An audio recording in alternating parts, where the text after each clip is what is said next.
मैं जब भी पढ़ने बैठता हूँ तो मोटिवेशन नहीं मिलती। फिर किताब बंद करता हूँ और यूट्यूब खोलता हूँ, कोई मोटिवेशन वीडियो देखता हूँ तो उस समय तो ऐसा लगता है कि अब बस ऐसी की तैसी कर दूंगा, इतना जम के पढ़ूंगा कि सब कुछ हिला कर रख दूंगा। लेकिन फिर कुछ समय बाद किताब होती है और वही मैं सोशल मीडिया पर अपना समय बर्बाद कर रहा होता हूँ। क्या करूँ, कैसे मोटिवेशन लाऊं, सोच सोच कर परेशान हो गया हूँ। क्या मैंने अभी अभी तुम्हारी कहानी तो नहीं सुनाई? अरे लेकिन चिंता की कोई बात नहीं, क्योंकि आज की वीडियो में ऐसा हल बताऊंगा कि तुम्हारी समस्या हमेशा हमेशा के लिए हल हो जाएगी। सोचो, अगर तुम नदी में डूब रहे हो तो क्या उस समय तुम्हें नदी से बाहर निकलकर सांस लेने के लिए किसी मोटिवेशन की जरूरत पड़ेगी? क्या उस समय किसी को बताना पड़ेगा कि सांस लेने पर फोकस करो? नहीं ना। कोई कहे या ना कहे, तुम्हारे मन और दिमाग में एक ही चीज चल रही होगी कि किसी ना किसी तरह सांस लेना है। मालूम है क्यों? क्योंकि तुम्हारा मकसद बहुत बड़ा है, तुम जिंदा रहना चाहते हो। उस समय तुम्हें सांस लेने की कदर मालूम है। लेकिन मेरी पढ़ाई का इस सबसे क्या ताल्लुक? वो इस तरह के इस विषय में कुछ भी करने के लिए इंसान को एक वजह, एक मकसद, एक रीजन या एक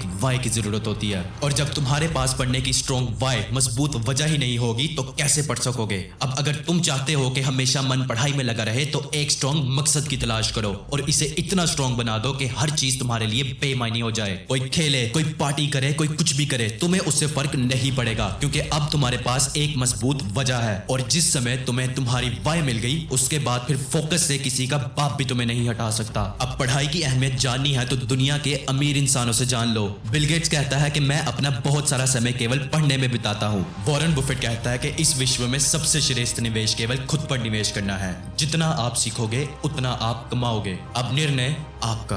अब एक बात तो समझ चुके होगे कि जिंदगी में आगे बढ़ना है तो पढ़ाई पर ध्यान देना है। अब एक मकसद ढूंढ, सोच क्या है ऐसा जिसे तू पाना चाहता है। अब एक बात तो समझ ले, उस लक्ष्य को अपना बनाने के लिए तुझे सिर्फ और सिर्फ अपनी पढ़ाई पर फोकस करना है। खुद को काबिल बनाने के लिए, वो सब पाने के लिए जिसके तुम सपने देखते हो, सबको अपनी रियलिटी का हिस्सा बनाने के लिए पढ़। आज अगर पार्टीज पर ध्यान देगा या सिर्फ खेल कूद पर, तो सपने हमेशा सपने ही रहेंगे। कल पछताना न पड़े, इसलिए आज कदम उठा, हौसला कर, हिम्मत कर। जानता हूँ ये करना मुश्किल है, लेकिन अगर आसान होता तो क्या ये इतना खास होता? इसे हर कोई ना पा लेता। घंटों सोशल मीडिया पर वक्त बिताने से कुछ भी नहीं होगा, लेकिन घंटों किताब पढ़ने से तेरी जिंदगी जरूर बदलेगी। आज निर्णय लेना तेरे हाथ में है, आज वक्त तेरे लिए है। अरे इसे अपने हक में इस्तेमाल करना सीख। हर वो लम्हा जो तू अपनी स्टडीज पर फोकस करने में बिताएगा, वो तुझे तेरे लक्ष्य के करीब करता जाएगा। सो बांध कमर और मन लगाकर पढ़ और अपनी जिंदगी को दूसरों के लिए मिसाल बना।